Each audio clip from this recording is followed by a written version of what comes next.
everybody. Thanks for coming. I'm happy to see a full room here. As we said, I am the Virtual and Merged Reality Experience Designer at Intel, which means I work with our RealSense cameras and also Project Alloy, which a few of you guys may have heard of. So today I'm going to talk about designing for merged reality and how that's different from virtual reality, what capabilities our RealSense cameras bring to every kind of reality that you really want to play with. So let's jump right in. So at Intel, we think of ourselves as positioned to lead the virtual and merged and augmented reality revolution. So we have, obviously we have amazing processors that you guys are all very familiar with, I'm sure. But we have a lot of other things that we're doing at Intel, which you may be less aware of. So we have our 400 series of RealSense cameras. These are depth sensing cameras. So they have both RGB and depth capability. So we can do a lot of really interesting things with them. We also have our tracking modules, codenamed Banner Ridge. This is not the official product name for this product, but this allows us to do 6 DoF tracking without sensors, without anything else around you in the room, just purely based on something we can put in an Alloy headset. And then we also have a lot of middleware that we're working on. So we have our SLAM library that lets us understand position and rotation, and also our hands library, which lets us to do a lot of really interesting things with hands and interacting with objects in virtual reality. So all of those capabilities come together in our Project Alloy headset, which is available for you guys to try out on the expo floor tomorrow and Friday. If you haven't had a chance, I highly recommend going to play around with it and see what we're doing there.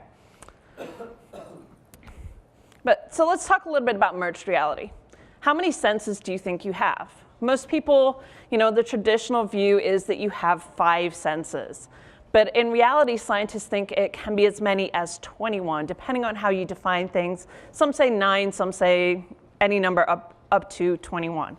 So one of the key senses that merged reality takes advantage of is your sense of proprioception, which is your ability to know where all the parts of your body are positioned in space. So this is one of the things that when you have a disconnect with virtual reality that cause you to have simulator sickness or VR sickness, motion sickness.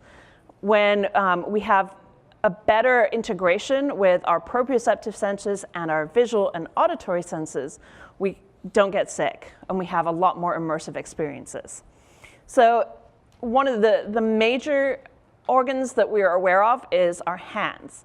If you want to think of your hands as the main way that you really interact with the real world, we think in merged reality, that's going to be one of the main ways that you interact with the virtual and digital world too. So we're really acutely aware of where our hands are in relation to each other. There's a really interesting test you can do if you have a piece of paper and a pen, where put the piece of paper down, piece of lined paper, start writing on the line. Look away from what you're writing, but continue writing. And then do the same thing, but hold the piece of paper with your non-dominant hand.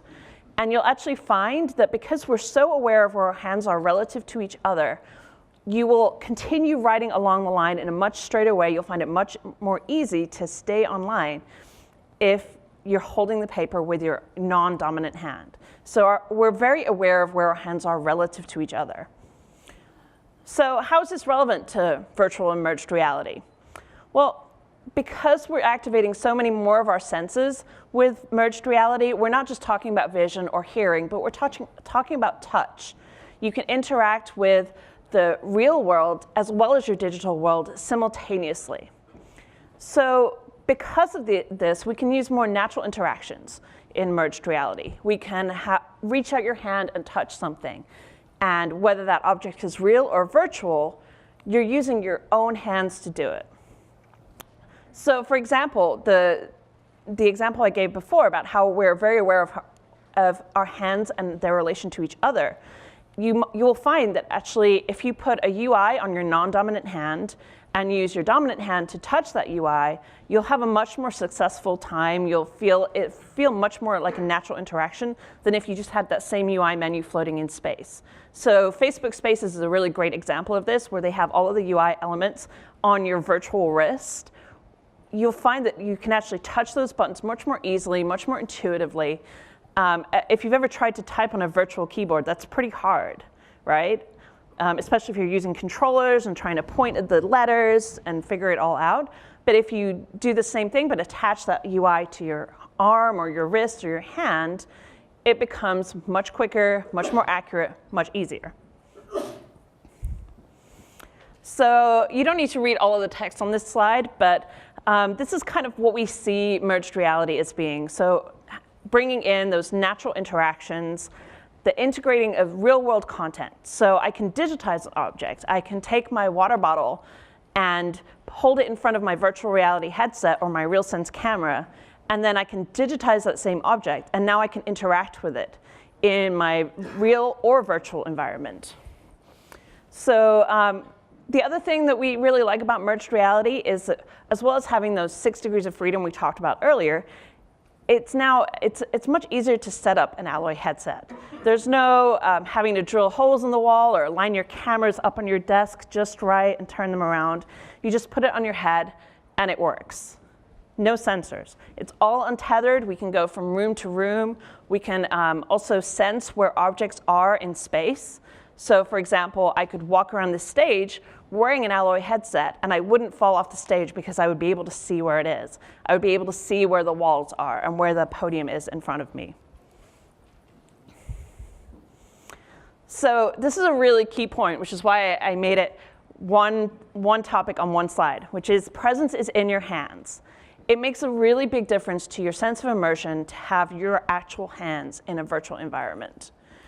Not only having virtual hands or like controller-based hands, but actually your hands make you really feel like you're in a virtual space.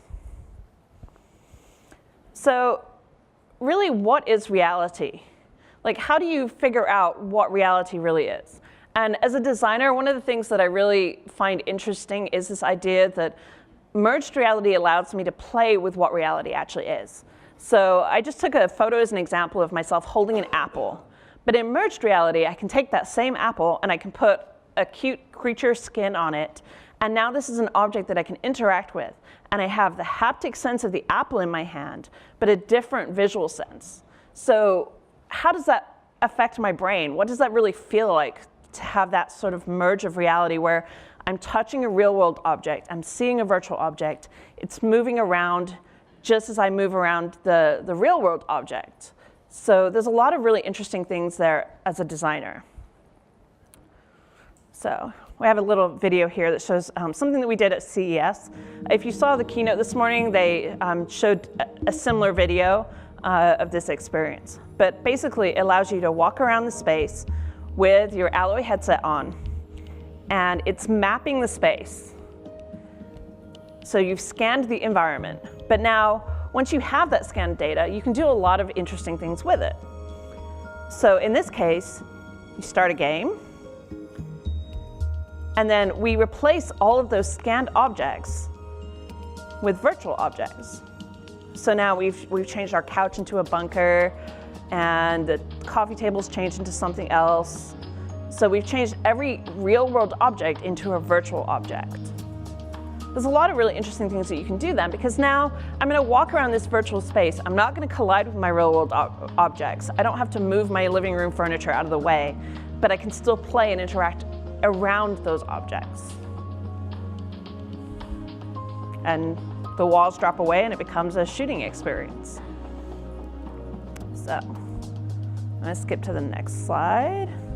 I really like this playing around with the idea of where this intersection between real and virtual is. Because I can digitize real-world objects and because I can replace real-world objects or do different things with them. Great.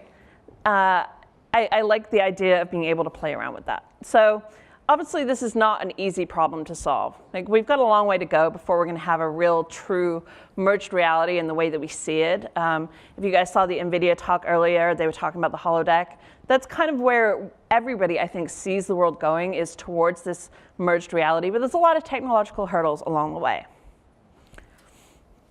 But here's some of the things that we've learned when we're looking at real-world natural interactions. For one, when you're it's very compelling to sort of, as a designer, say, oh yeah, I want users to be able to gesture to do A, B, C, Q, all these different things. But what we've learned is that people don't have a great memory for gestures. Really, only 2 or 3 gestures are easy to remember. So the HoloLens has some great examples with their select and the bloom commands. Those are very easy to remember. You use HoloLens once or twice and you kind of got that. But anything beyond that starts getting really confusing to users. So if you're going to use gestures, use 2 or 3 to start with, and then if you have to use more, teach them really slowly over time. Natural interactions, on the other hand, are very easy to remember, because if I can interact with an object the same way I would in the real world, I don't need to remember that. That's something I already know. I don't need to teach the users that, because that's something they already know. And sometimes controllers are still necessary. There's always going to be times when it makes more sense to have a controller in your hand. For example, if I'm playing a shooting game, it makes more sense for me to have a gun or something that I can click and pull the trigger on than just holding my fists up and doing this. So think of interactions as something that mirror the ways we interact with computers today. So we have touchscreens, we have mice, we have keyboards. It's going to be the same in merged reality. You really want to use the method of interaction that works best for your application. And then I just was brainstorming some ideas of things that are really cool with merged reality. So if you're like me and you're really busy and you don't necessarily always have time to put all your laundry away, I love the idea of being able to put on a headset and suddenly my pile of laundry in the corner is covered by something else. So I know that it's there, kind of, but then it's a beanbag chair, and it's more appealing, or it's a stuffed animal or something. You could turn every surface of your home into like the movie versions of the future. Like I really love all of those 90s movies that showed virtual reality. I really want people to build like the Lawnmower Man or the Tron or the different versions of virtual reality that people imagined back then. You can also think of merged reality as a way to turn your home and your life into the best interaction methods that you want. So when we have our phones, they're always going off, always giving us notifications. I'm sure that during this talk, a bunch of you have checked your phone and seen your Twitter notifications or email or text messages. But imagine if you could just turn all that off so that only one room of your house is where you get notifications. So then you can choose to only get notifications every time you walk into the kitchen. So instead of going to the fridge for a snack, you're actually going to check your text messages. And that means that the rest of your space then becomes like a much more relaxing and open space where you can avoid the rest of the world if you want to. So making your workspace the idea of one that you really enjoy being in is great too. So lets you take away elements that you don't want in your room. Visual clutter can suddenly be disappeared because with a RealSense camera, I can know that there's an object there. I can know that I don't really want to see the papers on my desk. I just want you to replace it with the nice scan of my clean desk, for example. And then another idea I had was creating interactive museums. I like the idea of being able to walk through a traditional museum with an alloy headset on and see different things and experience different things. Bring our museums to life and create something that's really new and engaging and different. So if any of this interests you, we'll have our RealSense 400 series cameras developer kits coming available in Q3 2017. So if you're interested in more information on that, these are 2 excellent URLs. Project Alloy headsets will also be starting to become available the later half of this year too. So with that, I think I'm just about out of time. So thank you so much for coming.